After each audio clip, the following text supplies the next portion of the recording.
Hello, welcome to the Fangirlz Assemble. The buffy-thon continues. I almost said buffy-thon. The buffy-thon continues. We're doing it. We're making it happen. Look at us, consistently. We're doing it. Is this the third one? Yeah. Isn't it? I believe so. I think you're right. So, for those of you maybe jumping in who haven't watched our other shows about Buffy, we've talked forever, Chris and I have, about how we're big Buffy fans. And big Buffy comic fans, but we have this growing number of Buffy comics, right? And we're finally making ourselves get to it by having a buffy-thon read through. I think you're done, and then thought, yeah, it's hard. It must be, yeah. So, so if you're wondering what we've read so far, we've read all the basically pre-Dark Horse stuff. So that would be Angel After the Fall, so the stuff that continues Angel. All of these Spike stuff. But we've also thrown in Buffy Tales as well.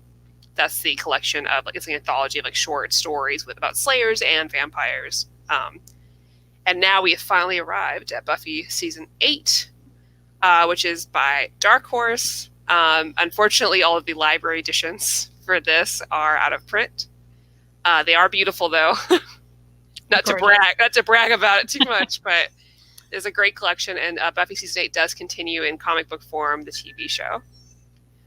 So, and before we dive in, yes, we have to say that you can go to InStockTrades.com, our wonderful sponsor, and you can get some of the books we've already talked about. Maybe not the books tonight, but you can still get a lot of...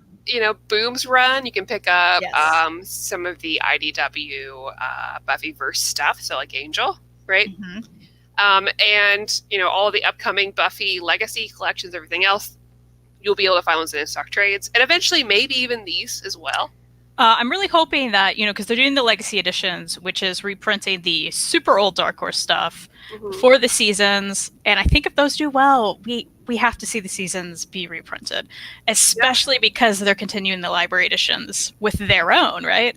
Right. So it has to happen, which, by the way, you can get Buffy Season 11 library edition from Boom on InStockTrades.com right now. That's where we got ours, of course. You're going to get the best prices, the best shipping. Mm-hmm.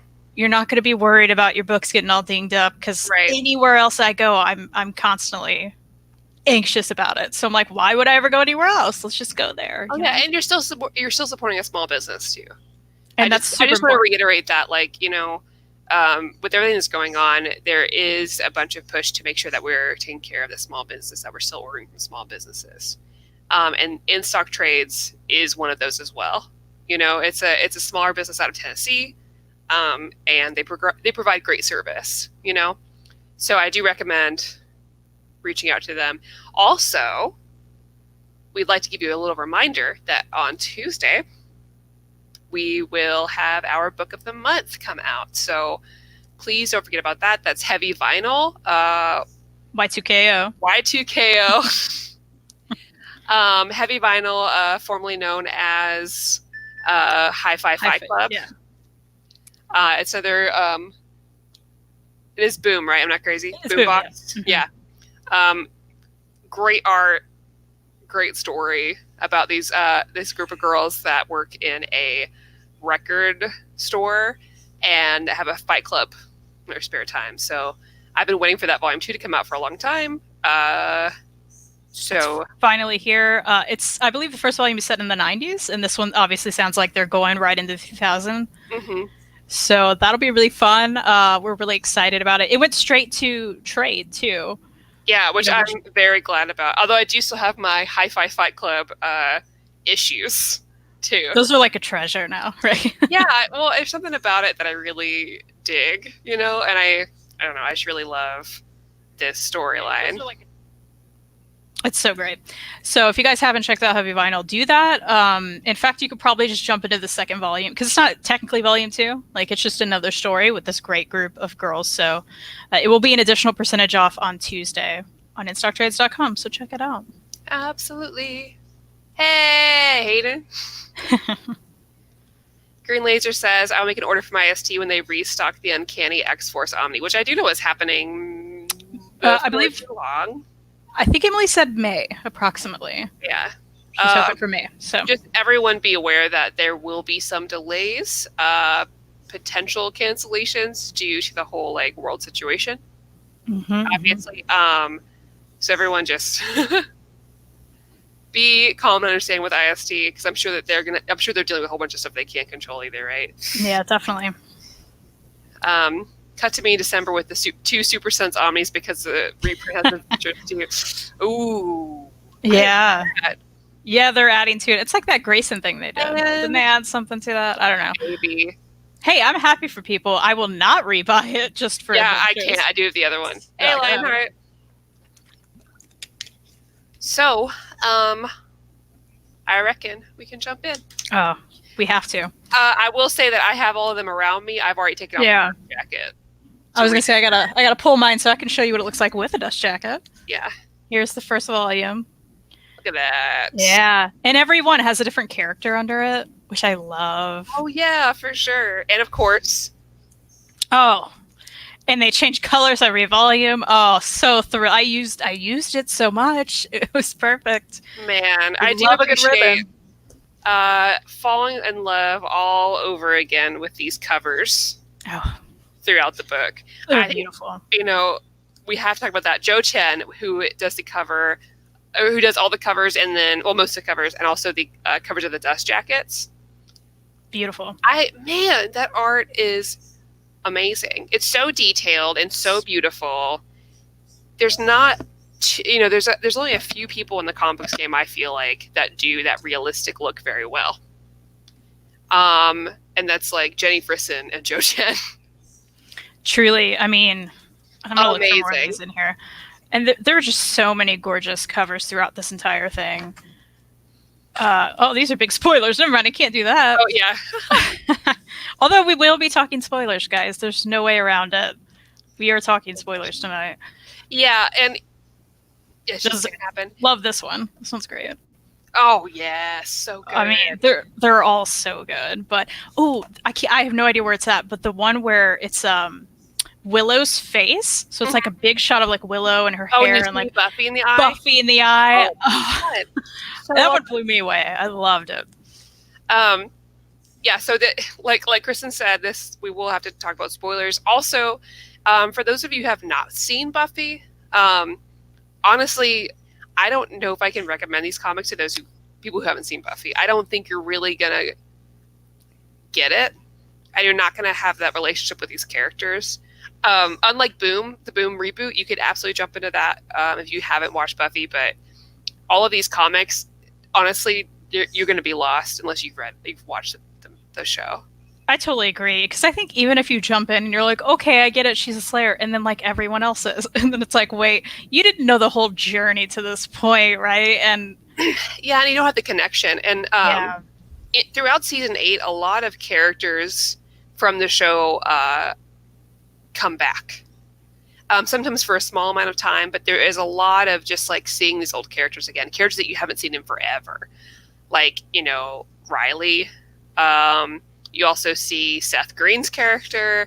You get to see what they're doing after the show's over, and you wouldn't just be so lost without it. And also like, old villains too. Oh my gosh, so many characters show up that like you don't expect to see. And those were the best parts, right? It was like, oh yeah, finally this person's back. Or why is this person back? Things like that. And Chris and I gabbed a little bit before the show about this, but Hayden said Kristen's favorite came back. Yeah. I was like, why? Why is this happening to me? So we were worried going into this that maybe it wouldn't be as good as we remembered. Because for those of us who joined us before, Kristen was talking about Angel. I was like, I remember Angel being very good. And then we went to go read Angel by IDW, and we're like, oh, actually, yikes. No. But man, Buffy by Dark Horse did not disappoint. It feels like a Buffy show. It feels like you're watching the show. Everyone feels very genuine, and the art is very good. Honestly, it's very good. I love the art. I thought it was perfect. I mean, of course the covers are gorgeous, but the interior art too. I mean, everyone was just dead on. It was beautiful. So I love that art too. And yeah, the characterization, you know, because Joss wrote the first chunk of it. There was some Brian K. Vaughan wrote some of it. We had a lot of good writers throughout all of it. And I think that really mattered. These people clearly knew the characters. Of course, Joss knows. And Joss oversaw it all too. So I think that really, really matters and helps because the characters were dead on. It was like you're watching the TV show. Oh yeah, for sure. Like, I mean, it just feels like everyone looks like themselves, but not so hyper realistic that it's not good art. I feel like that was kind of the issue with Angel, is that they really, really tried, but it did not translate. Oof, but obviously Buffy did a good job of giving you that comic feel without, and still like making these characters recognizable, but making an art style that's like you can stomach, right? Totally. And I love that they kept Willow in her like, you know, Renaissance outfits. Yeah, I love that too. I mean, and there was no, like, it wasn't hard to tell who was who. Like, we had that big issue in Angel, right? Yeah. And for those who are curious about kind of what the story is like in this one, basically, and this is mad spoilers for the TV show. I'm just going to warn you right now. But at the end of the TV show, they're able to birth all of these new Slayers. Because there's a bunch of, like, women who have the potential to be a Slayer, but they will never awaken unless another Slayer dies. That's just how it goes. It's only one at a time, usually. But basically, all of these Slayers are awoken so they can fight at the Hellmouth, right? Fight the apocalypse or whatever, as usual. And now they almost have like this like secret organization sort of thing going on with Buffy and her crew at the head. So you have all of these Slayers working together across the Earth to the fight Slayer army. Yeah. Yeah. Like this, like almost like FBI sort of deal. Because they have like their own headquarters, and you've got Xander being basically Nick Fury because he's got an eye patch. They even make the joke. Yep.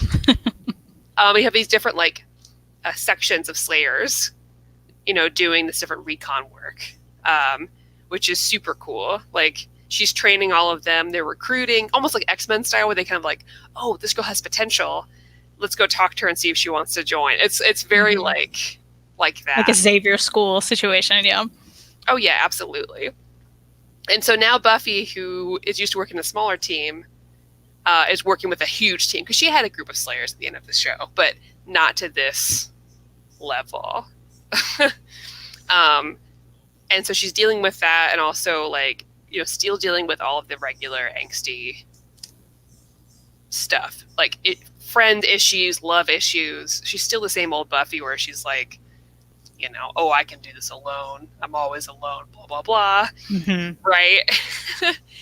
At the same time, dealing with, like, Dawn, and Dawn's whole story, like, in this season is hilarious. Yeah, she starts out, she's giant, like, enormous, and everybody's like, wait, what happened to Dawn? And apparently she slept with, like, a demon who turned her, that's what we assume at first, right? Who turns her into a giant. Then at some point she's a centaur, and like, which I love. I thought that was awesome. Great, yeah. And the art for that's beautiful too. Centaur Dawn is really pretty. Centaur Dawn was cool. I love when she was outside with Xander, and they needed to get somewhere real fast, and she's like, "You're gonna have to ride me." And of course, Xander's like, "Oh, I mean, yeah." It was just such. I mean, the writing was just perfect throughout it. Oh yeah, because I've never read a like TV to comic thing, like entity, that is as good as this. You know, because I've read a lot, and a lot of them are good, but this was just perfect. Oh, for sure, and like Andrew, I'm so glad that he stayed. That's his name right there. Like, yeah, Andrew's a watcher in this. Yeah, and he's so funny as always, and then Buffy, of course, is like being cool leader, but she's also just really horned up. She's just really horny, and she would like to get laid, and it's not happening. Which leads to some very interesting things, which I was worried about rereading, because there's a situation where she sleeps with another Slayer in the group, who's a woman, Tatsu, who's in love with her. And then I remember reading this years ago, and I was like, I'm not sure this is gonna go. But I read through it again, and actually I feel pretty good about it because she sleeps with her, and then Tatsu, after they sleep together, is like, I mean, I can tell you're not gay, like, and as usual, Buffyverse, Joss Whedon's never good at dealing with like a bisexual character. It's like, you're gay or you're straight, right? Because once Willow started dating girls, they're like, no, Willow's gay, and I'm like, no, she loved and was sexually attracted to men before. She's a bisexual. Maybe she has a larger preference for women as of now, but like, she loved that. There's a scale. Right, exactly. And so Buffy is obviously into this girl, but not enough to like be with her. To like actually commit to it, yeah. Because even after they slept together, like, it was clearly a one-off thing, but then she would, the other girl would like do stuff and Buffy would be like, that's really hot. Like, she would make comments and it was like, yeah, the girl called her ma'am and she's like, how is she so sexy when she's called ma'am? It's like, and being like, I'm just a straight girl. Like, all right, Buff, whatever. Yeah. But it was still handled pretty well. Yeah, it was. I feel like they did a lot better with it than I remember. And this did come out in 2007. Because Maddie was like, it was like 10 years ago. I was like, man, was it? Because I don't know why it feels like not that long ago. But, some things, I think the only thing that we felt didn't hold up great was they dropped a word I'm not going to repeat. Which I don't even know how to describe, actually. They said it quite a bit. And it was like, oh, that's weird now, right? Yeah, right. But at the time, it was very part of, like, lesbian women vernacular. Yeah. But now not so much. And so now if I hear it, it's usually a very derogatory term, but at the time, like, it felt more like a term of the community, right? Just like, totally. Like, now we use queer a lot, but at the time we would have not. Like, 10 years ago, you would have not used queer. Totally, yeah. So one story in the first volume I really, really liked is The Chain. And that's the one about this girl brought in to be Buffy's double and work underground. So this girl got brought in, got Slayer powers, got brought into the group, was doing a good job, and then they're like, okay, well, we want you to pretend to be Buffy and go underground. And you have to just act like you're Buffy.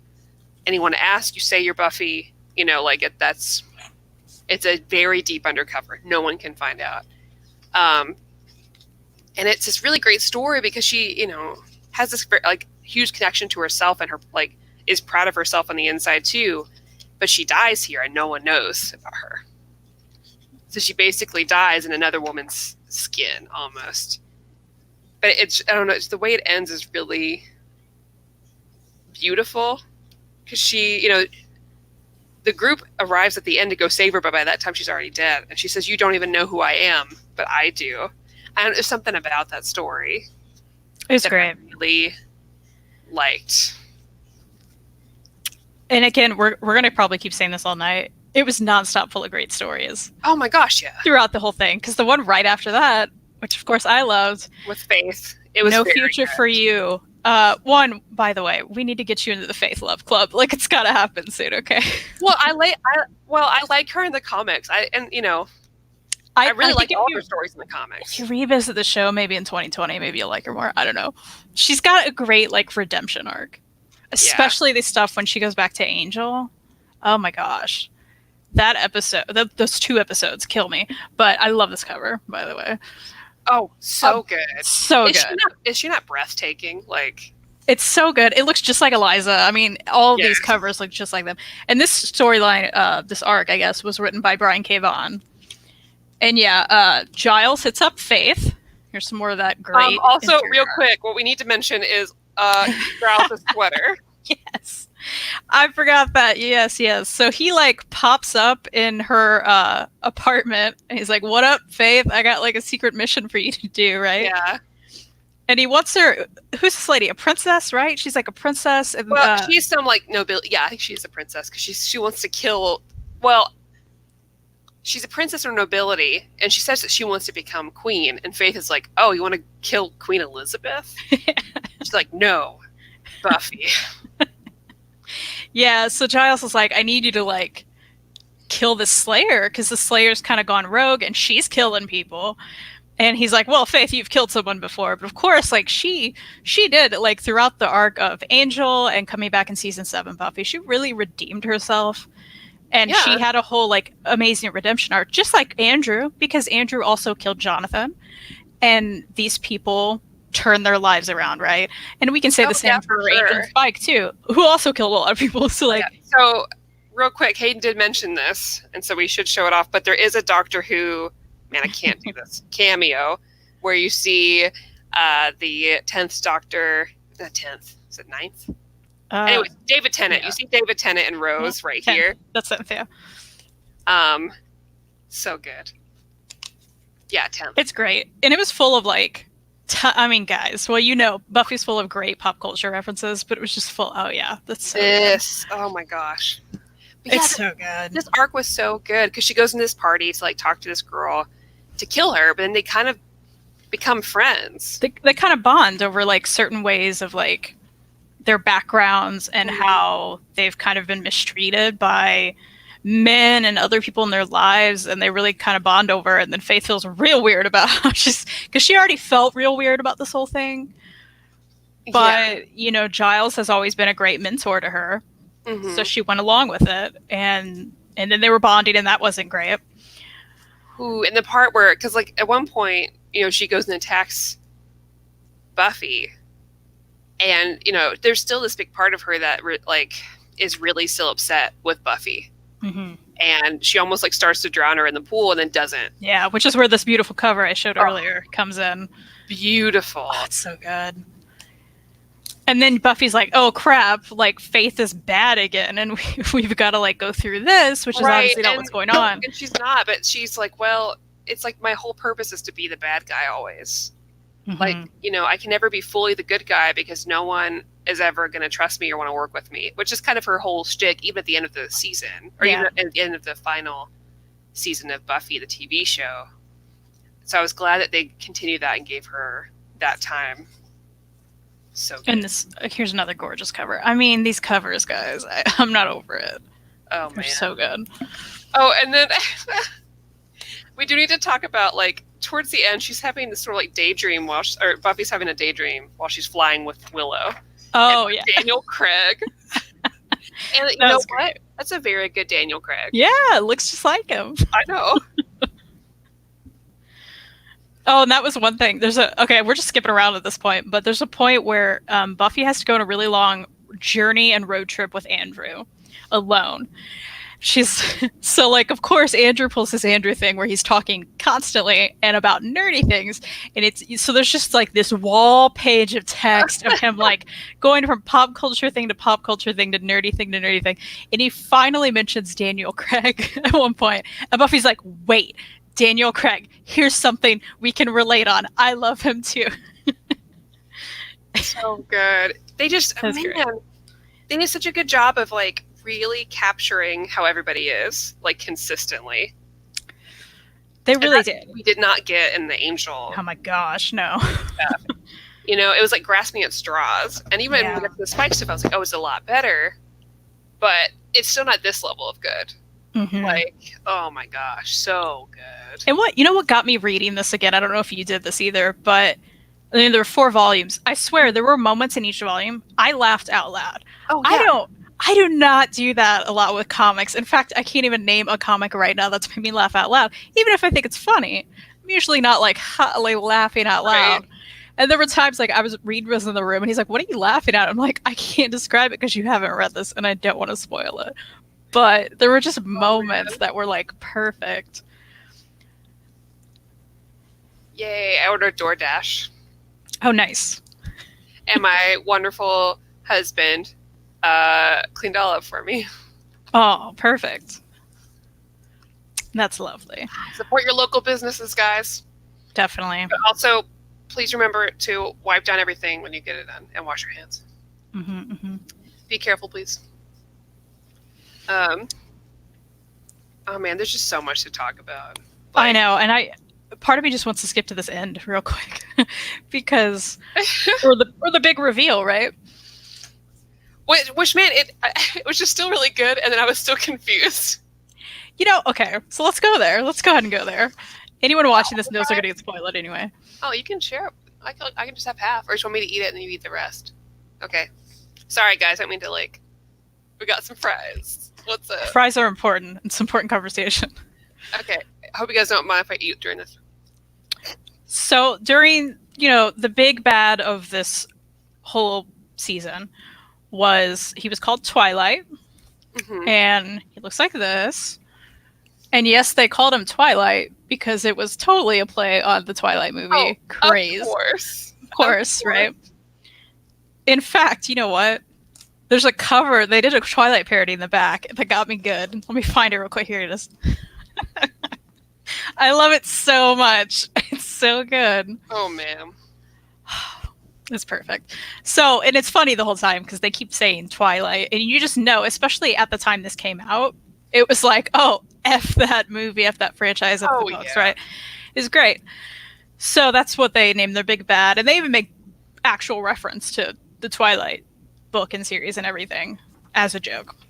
So the big bad's Twilight. Well, it is finally revealed. Again, we're totally spoiling all of this. But it's finally revealed. He takes off his mask at one point after Buffy says something about Angel, and he takes off his mask. It's Angel. Okay.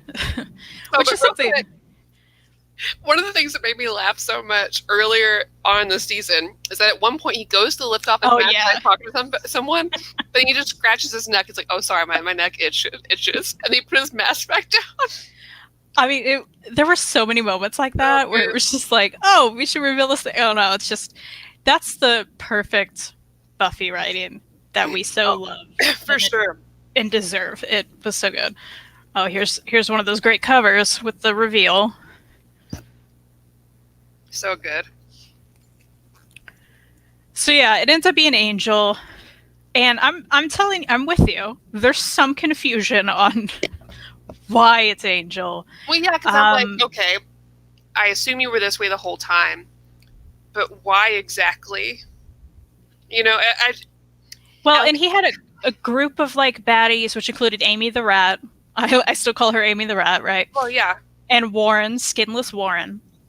And, I will say, I think they acted like Twilight was really bad the whole time, but I don't know that we ever saw him do something bad. No, and that is true. And that, maybe played into the whole thing. Okay, I found that scene where she actually, let's see what he say. Oh yeah, my God, is that really the name you picked, Twilight? I lived that idea first, right? And my vampire was so much better. And then he's doing this, and he goes, yeah. And then they just missed you too. And they just had hilarious sex. It was so weird. Okay, that was super weird. Just and constant. Okay, so then after, and it was tons of it. Yeah, because he's revealed to be Angel. And then, at this point, Buffy has powers. She can fly. Also, so can this guy. Mm-hmm. Whatever. And I'm not even mad about it because I'm both got enjoying it. Yeah, it's like they got extra superpowers, and that was like Superman level. Like she literally was as fast as a bullet. Yeah, because they tested it. And then they decide, oh, we're gonna have sex now, and so they start glowing. They have sex, and they're just like, it's like Super Saiyan style. So they're just like they're like flying into buildings, and she's flying up so he can go down on her, and it's like there's just all this stuff, and everybody's just sitting there like, are they fucking? It's just so weird. Yeah, it was really weird. I mean, I'm not mad about it, but it was weird. Oh, it was super weird. And truly, they named that chapter, which made me laugh, right? Because it was at the end here. This is where it was. So they kiss, and Xander goes, "What was that?" And they're like, "Another sonic boom." And that's where Willow goes, "Yeah, I think they're effing." Yeah. And then it says next, them effing. And then we go to the next chapter, and it's literally Twilight, chapter 3, them effing. It's like, I don't understand this either, but that's a funny thing they keep saying, right? So they do that, and like make a universe or something. Right. And so it was really weird because and he wanted to stay there together too. It just felt all... He was acting all crazy. He was acting crazy. It did not make sense to me in this one. No, and I didn't get it either. And I'm wondering if they're going to like talk more about that when he gets his own series next season. But this was like the place, which the place apparently is called Twilight. And that's where he got his name. So they actually create this universe. And real quick, Hayden said, Josh said he actually hadn't heard the Twilight Saga when they first started writing this season, but when he learned about it, he couldn't resist the jokes. Yeah. Nice. Of course.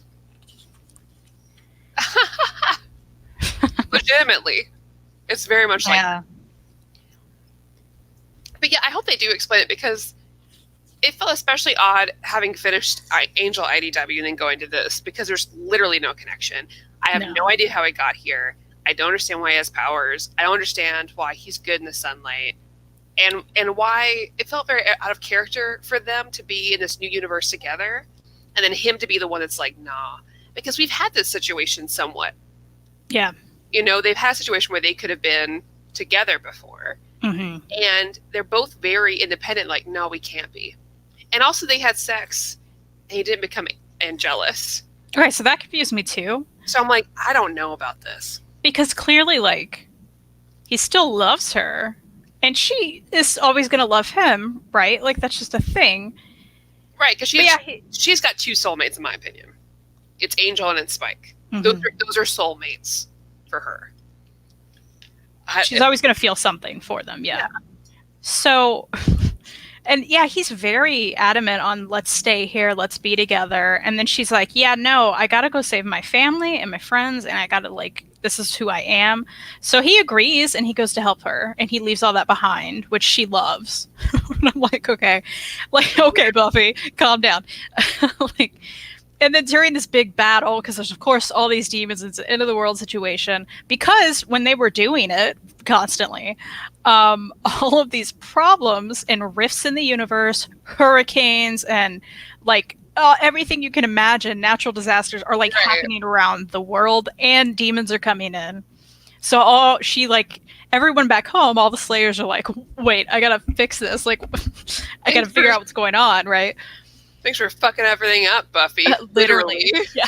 Yeah, because of course she's going to go back. She's already seen the future during like the whole Frey issue, and it sucks. She's like, well, shit. Yeah. Like, yeah, totally. One Slayer, there's a bunch of demons everywhere, and I've got to kill Willow. So yeah, it sucks.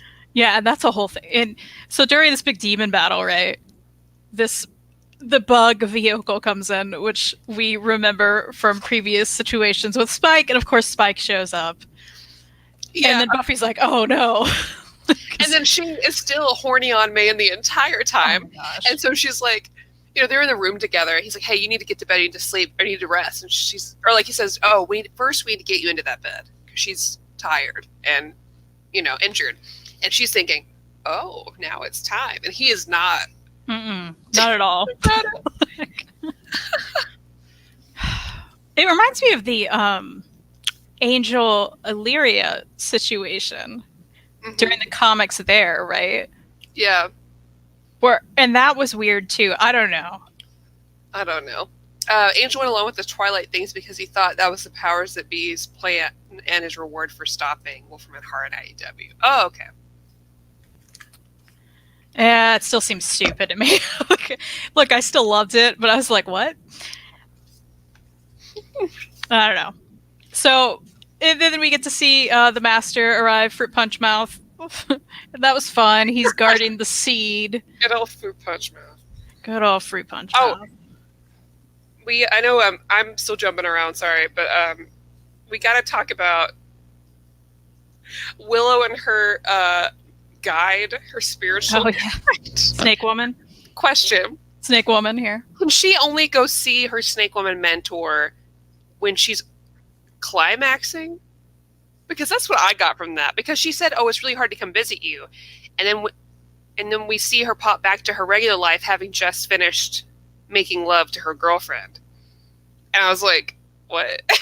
Well, in the last book, she like passes out and then wakes up and sees her. But she was in a room with people. So like, she just kind of, I don't know, falls back. I do like that moment where she has to choose a guide. Oh, And, yeah. you know, she sees Tara and could choose Tara and she doesn't. Mm-hmm. And I thought that was really beautiful because they're all like, all these elemental whatever, like, but I don't understand why. And she's like, you know, I wanted her, but like, you know,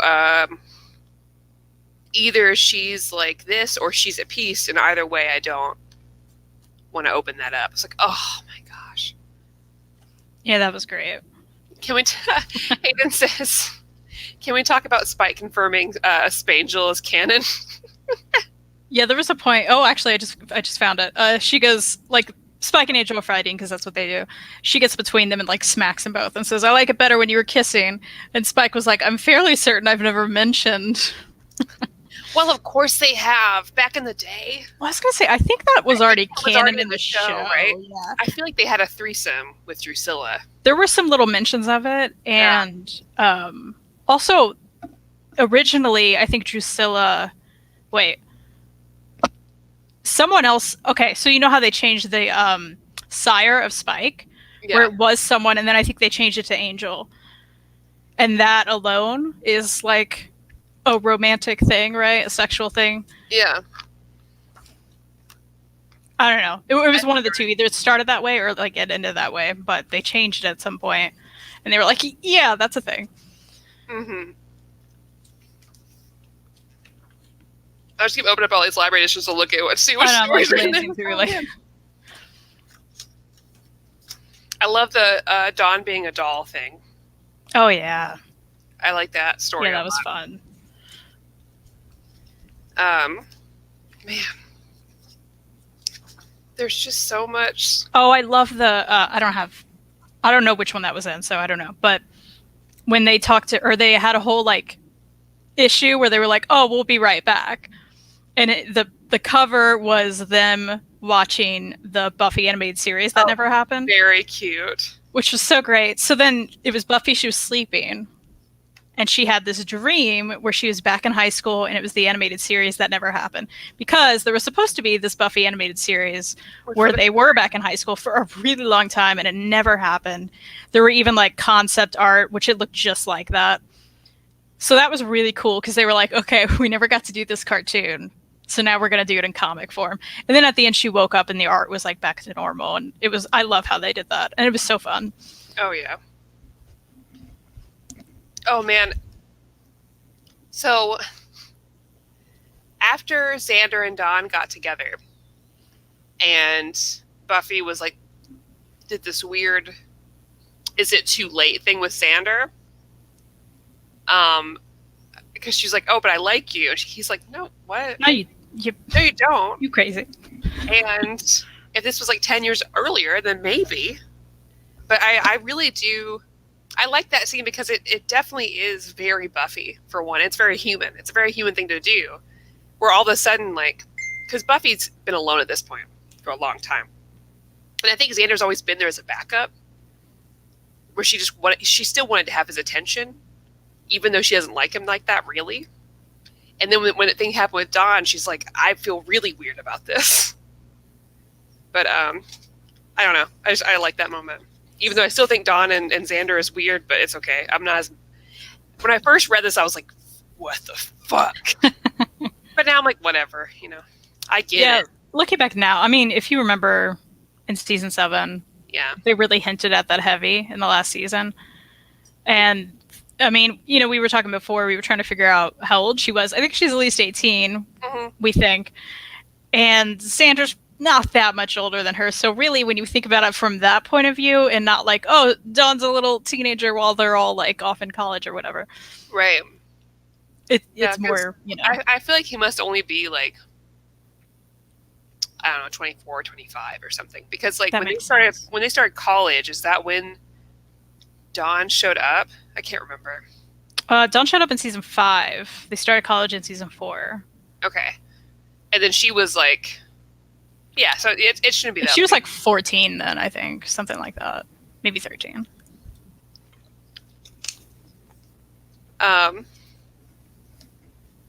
Skimming through. Is there anything else I need to talk about? I gotta grab my other ones. Which, yeah, if you can find these, I think the season all 8 the ones Harmony are... stuff was pretty good too. Oh yeah, Harmony has their own reality show. People are loving vampires because of it, which is great. She gives Slayers a bad name. That was interesting. Wait, and yeah, all the news articles about like the Slayers. And, like, you know, armies are trying to go after them, like, oh, this organization is, like, bad. They're, like, their own army, blah, blah, blah. Yeah. I'm like, nah, man, you're good. Oh, the Dracula stuff. The Dracula That's stuff. so funny. Was so great. And, you know, he still calls Xander manservant, and they have this, like, cute, kind of just cute relationship. They need Dracula's help for, like, a battle, right? And, oh my gosh, that was terrible though. This whole arc with everything in Japan and Xander's girlfriend brutally dying. I mean, oh yeah, right after he finally asked her out, they finally kissed, and then she gets like, man, impaled, and right before she dies, she's like, I hope he knows how I feel. I was like, damn, poor Xander, because it always happens. Yeah, his last girlfriend, dead, yep. And then he finally opens up again. Dead. Yeah. And he's like, well, Dawn's not gonna die. And also she's powerless, just like me. Yeah, that was really sad, because I really like that girl too. But, you know, we're introduced to a lot of, like, new Slayers that are really cool. Yeah, and then we still have some of the old ones too. Like, the other redhead is Felicia Day's character. I always forget that, because I'm like, oh, Willow? I'm like, oh wait, no, it's Felicia Day. Yeah. Which I still love that she was on there. And now she's this big, like, geek icon. Yeah, right? When she was just, like, this little shy Slayer. So good.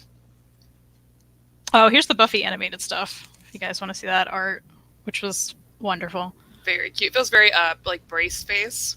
Oh, yeah. Man, being in quarantine puts me in the mood to watch, like, old cartoon, not old cartoons, but like cartoons from when I was a kid. But I want to find like a YouTube stream that like maybe somebody just did with like their VHS recordings that has like the old commercials too. Like I want that experience. I wish I had all the tapes, because I would record stuff all the time. I mean, I loved it on VHS. Oh yeah. I wish I had all those.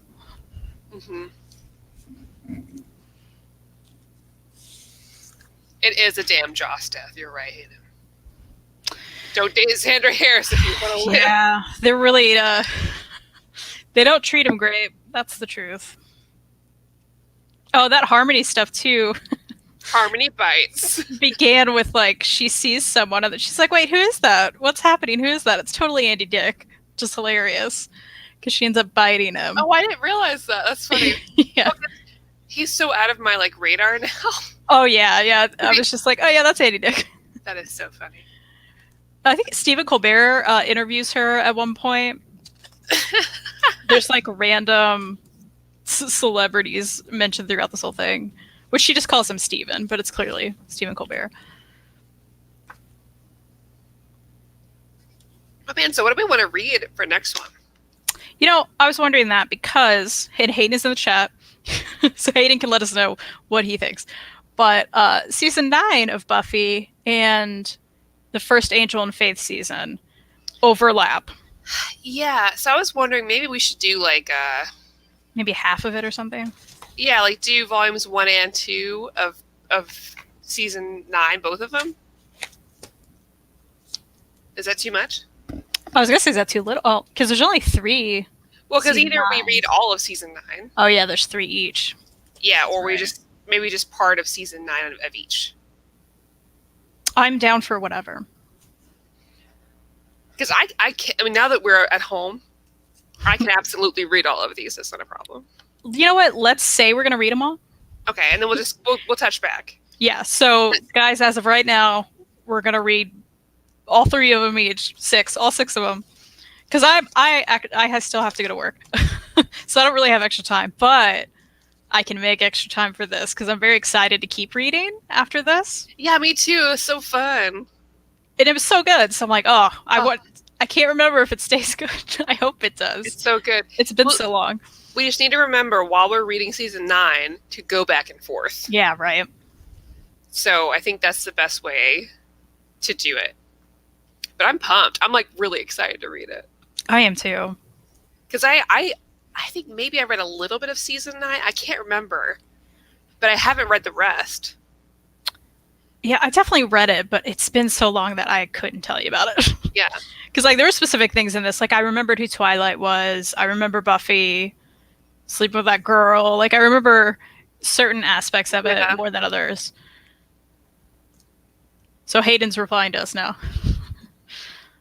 The first 2 libraries minus the Willow and Spike stuff, then the remainder the next time. Oh yeah, there's the Willow Wonderland series. Is that somewhere in there during season 9? I think so. Because didn't this not come out until later? Or am I crazy? I thought it was also somewhere in season 9. You're right. It is. Yeah, it's And then there's a Spike one. It takes place after the events in Buffy the Vampire Slayer season 9, number 5, and Angel and Faith, number 14. Okay, so we may want to throw that in. Okay. Yeah, because I've never read it. Okay, cool. That's short anyway. Yeah.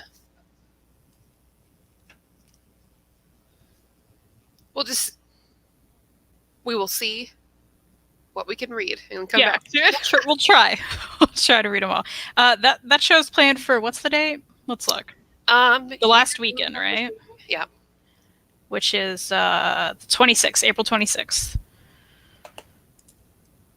So if you guys are reading along, that is the plan for that. Yeah, Spike a Dark Place, that's it.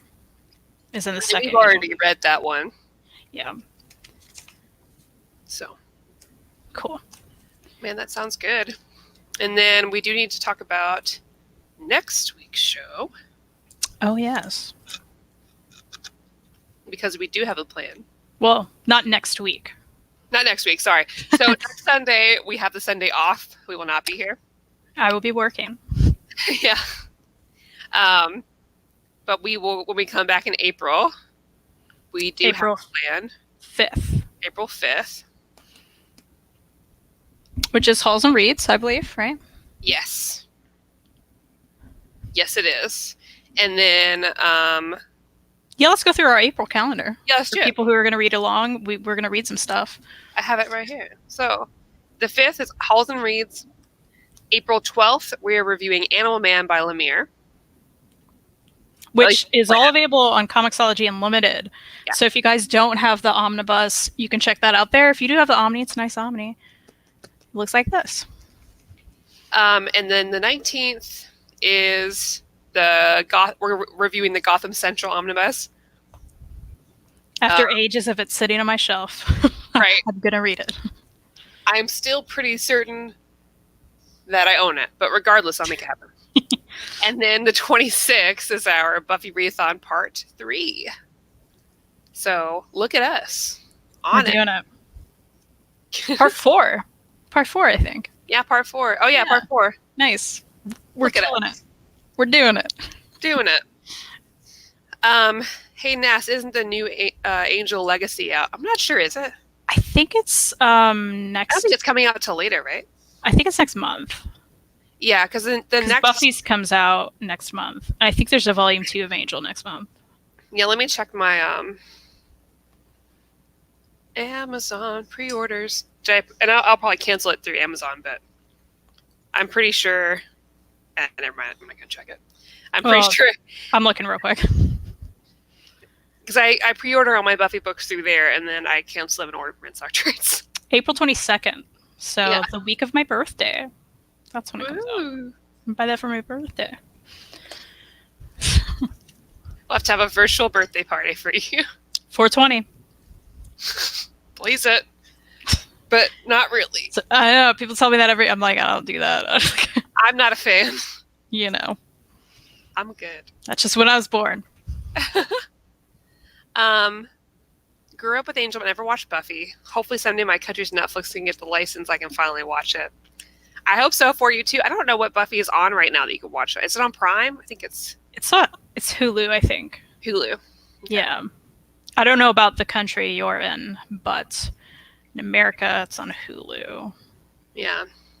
It moves around a lot. Yeah, because it was on Netflix for a long time, Uh-huh. I think. Are you guys getting the Gail Simone Batgirl Omni? I'm sure I will. It does look really fun. I'll get any Gail Simone omnibus. I may have to get that too. Maybe I'll wait and see if the stimulus check comes in or whatever. Hopefully. I will use it for something irresponsible. I'm going to use it to pay my taxes. Oh, man, I need to do my other one. I need to put it on my calendar. Prime the UK. Okay. UK. That's good to know. Larry says, now that Amazon is taking 4 weeks to deliver a book or Blu-ray, they've become sort of useless. Yeah, so everybody order your comics from your local comic book store or in stock trades. But I do recommend, if you do have a local comic book store that you like, that you want to support, a lot of them are doing curbside pickup right now. Mm-hmm. And I do recommend supporting them in this time. I'm going to make sure to support mine because they're a bunch of really nice dudes. And yeah, I mean, at this point, like, even if, a lot of us, a lot of you guys watching this aren't floppy collectors. Yeah. But if there's a series coming out where you've just been interested, maybe you want to pick up a $4 issue and you have that money, call them up. I mean, they need every single dollar they can get right now. Oh, absolutely. Especially ours, ours also has like game tournaments and stuff, and a lot of their money comes from that, and they can't do that right now. Yeah. So I'm trying to be very conscious of that and like remember that if there's something I want, and I have the money to do so, I do like to go ahead and order some things through my local comic book store. Like originally I had, I guess I already still have it ordered through them, but Heavy Vinyl. Before we decided as our book of the month, as soon as it was announced, I called my comic book store and ordered it. Yeah, definitely. So once I'm able to, maybe next paycheck, I'm going to try to make an order through them just to keep my support going. There are only 6 seasons of Buffy on Hulu. Oh, really? 7 seasons. Oh, that's how many there are. That is the whole show. Yeah. Yeah. And then you can continue to the comic books because it starts in season 8. Season 8. And you can get them all digitally. And we're talking about these out-of-print library editions, but check them out digitally and hope that later on Boom reprints them. I want some of these government subsidy to buy me some books. Right? Like, I'm not a fan of who the money is coming from, but I'll take it. Mama needs some books, even though I should be reading my backlog. Oh, who wants to do that? Hey, we're trying. That's true. And then I kind of want to buy Animal Crossing. Oh my gosh. I've been playing it. Like, because I was looking around and trying to see a friend of mine, Too Mellow.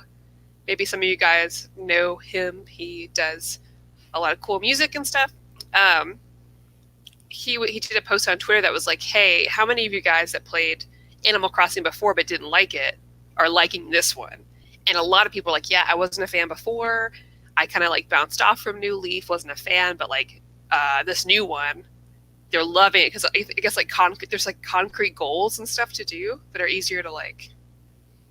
I don't know. So you can easily obtain. Yeah. Did you not like it before? I've only ever played. When I was younger, I got a GameCube for Animal Crossing, and then I didn't like it. And I love Harvest Moon. I love Rune Factory. I love those kind of games. And so I always thought that I would like Animal Crossing, but I didn't. So I never came back. But everyone I know is playing Animal Crossing. And I was like, well, life is hard right now. I was going to say, that is the best part of Animal Crossing. It is such... Like, I saw someone on Twitter post, wait, is all you do is just, like, vibe on Animal Crossing? Like, is that all you're doing the whole time? It's like, yeah, you're just chilling out, you're living your life, and it's so relaxing. And that's the point of it all, right? Yeah. It's, like, you'll have a good time, collect your bells, shake trees and get your apples off of them. Like, I mean, there's not high stakes. You'll be okay. You can go to sleep whenever, like literally in the game. Like, it's relaxing. And right now, more than ever, guys, we got to de-stress. And it is a great de-stressor. Oh, yeah. It is a good time. Man, maybe we need to, like, have an episode where we just talk about like, here are some relaxing books. Oh, you know what? That'd be a good idea because like, there's so many that give me anxiety, and I love them, but I'm upset the whole time, right? Like I wasn't during this this was relaxing to me because it felt like that's what Buffy is to me anyway. I love it so much, and yeah, there's moments where I'm upset, sure, but well, it was easy to get into, like. Yeah. You know, and there's different forms of media that you can get very into and invested, but can still be stressful. Mm-hmm. This didn't feel that way. Not at all. Because, like, for us, Buffy is like coming home. Yeah. And like especially the easiest way I can say it. Well, truly, and I feel like I kind of survived 7 seasons of it, right? Because, like, especially at the end where that whole city's gone, okay? Like, everything is gone. And then we get to this, and it's like, oh, things are coming together. Yeah, there may be drama, but it's wrapping up and it's nice and it's so funny, and that's the best part of Buffy, right? It's hilarious and relatable, and you get to love it, and it's just great. So good. Hayden, you need both of them. Yeah, you have to have them together. That is the truth. Now, I really want the cute little figure thing that you have, Kristan. Oh yeah, Ree got for you. From like the Loot Crate. I don't know where I put it, but it's so cute. I need it for my shelf. It's good. My new coworker who just started in January, I went by her desk and she had a Giles pop figure, and I was like, girl. Hey, awesome. Hey, we're best friends now. So like, yeah, I'm into Buffy, whatever. And I was like, guess what? I have a collection of comic books at home. That's not a whatever situation. Like, oh, that's really great. It's like, yeah, if you ever want to borrow it. Well, actually, no, you can't borrow. Oh, you can't. These are too expensive. You don't want her to look on eBay and find stuff. But you can read them at my house. You can read them if I stare at you the whole time. You like it? Do you think it's funny? I was rearranging this room earlier, and I'm looking around like, where did I put that figure? So that's what I'm doing, but I don't see it. Oh well, I'll show it next time. It's cute. Was Animal Crossing really that popular 15 plus years ago? I remember hearing about it and seeing some things about it, but it seems to have really blown up now. I feel like I remember it being just popular. It was a big deal. The thing is, okay, so the big deal about the new one is we haven't had a platform Animal Crossing game since GameCube. Wii U had a mini game version. It was not the same, and everyone hated it. Okay.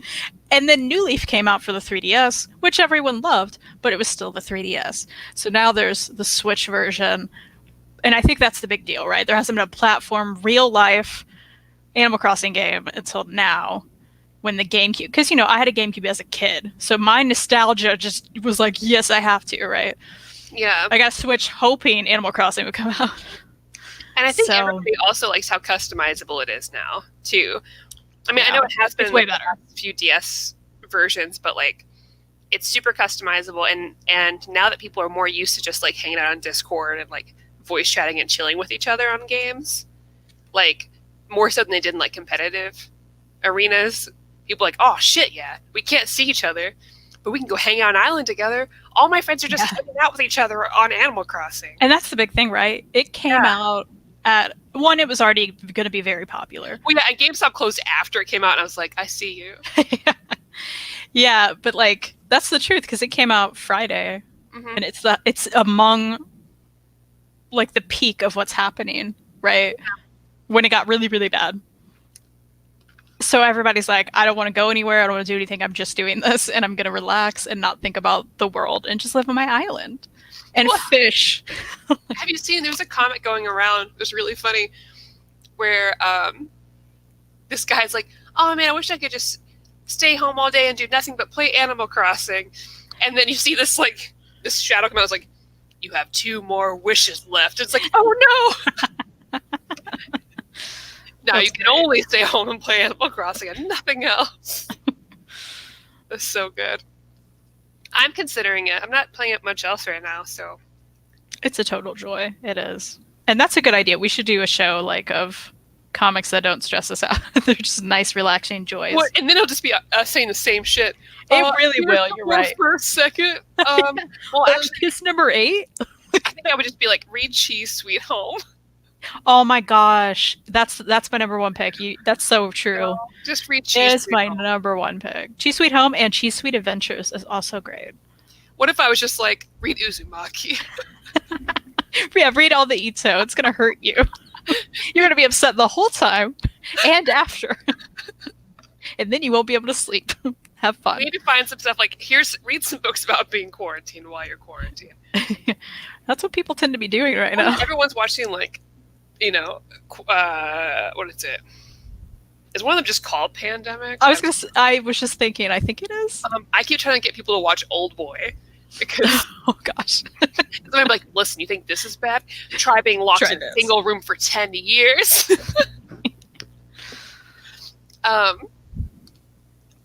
Any other upcoming video games you're looking forward to? Final Fantasy VII Remake, of course. The Marvel one. What's it called? Ooh, Avengers. Yes, that one. I'm like, I think I pre-ordered it. Also, that SpongeBob game. I'm totally playing that. Speaking of joys, guys, I just want to have fun. It's a little thing. Yeah, Avengers looks really good. Yeah. I was gonna write it off. I know I've said that before, but like when that like first long trailer came out, I was like, oh no. Visually, it looks great. Yeah. I mean, and you got Miss Marvel. So good. I'm so excited. Man, I can't remember what else is coming out. I'm really excited for the new. It's not new. It's a remaster of a Secret of Mana game. Seiken Densetsu 3, which we never got here. Anyways, that's coming to Switch, so I'm excited about it. Nice. I don't know what else is coming out, really. It feels like it's dead time. Oh, there's something that coming out that got pushed back. Anyways, Final Fantasy VII Remake's all I care about. I think I might even take the day off. Like, I know I'm working from home, but I was like, I need to schedule in some like actual like wellness days or whatever. Why not? Pandemic is not a great board game because we can't have anybody. I love Pandemic though. I love Pandemic. I love it. And I have all these board games, and I need to figure out the best way to. There's like some ways to play board games online, like in Tabletopia or whatever, but I haven't tried them out. But I miss playing board games. And we're trying to figure out how we could do it remotely from people, and I was like, I have no idea. Put my phone above the board and then like move it. Like, tell me what you want to do. Yeah. Let's see. I know. Hayden, it's funny. I actually have a stack of Buffy comics. I reordered all the Buffy comics and the events into each because they go back and forth, and I'm confused. And I'm like, okay, I'm actually gonna finish this now. Like, I got it. So I will be doing that soon, Hayden. And I'll hit you up. We'll talk about it. I'll wait until we review it. Just kidding. I'll wait until the trade comes to me. It's happening. Oh, by the way, you know how we were confused about all the different editions?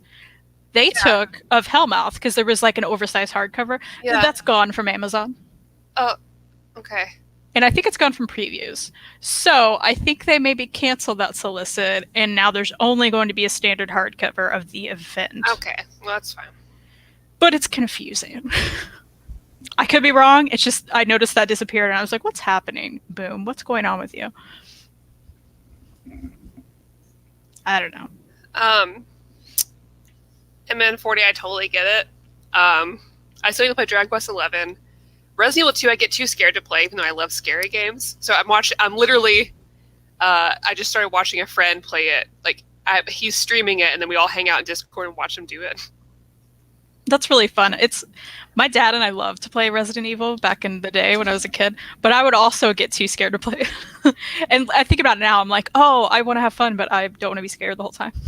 Well, I'll loop you in the next stream. We can just sit cool. through it. Sounds good. Because that's just the best way I'm going to get through it. Also, I've never beaten a Tales game in MN40 ever. I just buy them and I play them for a little bit and I never finish them. Hayden says the OHC is still on Amazon UK for pre-order. Maybe you guys can get it. Yeah, I don't know. Maybe it disappeared and came back. I haven't checked lately. Play with my wife and kids, but I play with my sister who lives in a different country over Hangouts. One camera's on the board, one on each of us. Since it's co-op, it's fine. Oh, okay. I thought That's about fun. playing Mansions of Madness that way, but I think I might need like a multiple screen share, like a camera over this, and then like a screen share of like the computer software. Huh. Not sure if this was mentioned already, but you guys being on tonight is not showing up on my YouTube feed. I had to dig. So this has been happening all week on the Bros. And it did happen on our last show too, because someone reached out to me and said it. Yeah. So I don't know what's happening. We don't know if it's a StreamYard thing or a YouTube thing. No one has an answer so far. So I don't know, man. That sucks. I guess I have to do better about posting. Yeah, because Wednesdays, like usually when we do like we did on Friday. Never mind. Usually a Wednesday or Friday show, I feel like for some reason we get more people on. I don't know why. And Friday we wicked didn't, and I was like, oh, that's weird. I guess we'll have to be better about posting.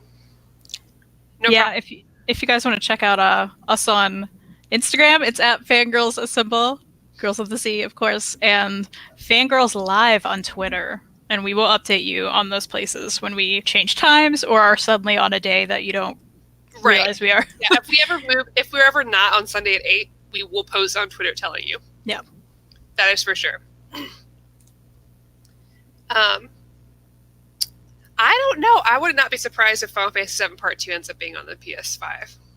But maybe that's why they're really waiting, because it's going to require a lot of like work for that. The box set version is so pretty. I'm here like SpongeBob in the tree. Don't try and give it stuff. He doesn't need water. I love that. I get it, Aiden. I get it.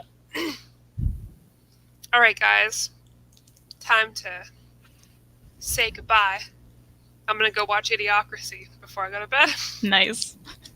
So everyone stay safe out there and support your local businesses as well as your small businesses that you love, like our sponsor, InStockTrades.com, where you can get the best prices on things. Again, check out Boom Buffy. We love Boom Buffy. You can get it there for 2 trades are out. You can get it for a really great price there, as well as a lot of other amazing things.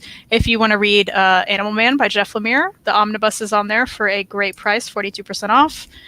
We're going to read that next month, and we're also going to read Gotham Central, and I believe you can still get the Omni on there. So check out In Stock Trades. Get some good deals. Support small businesses.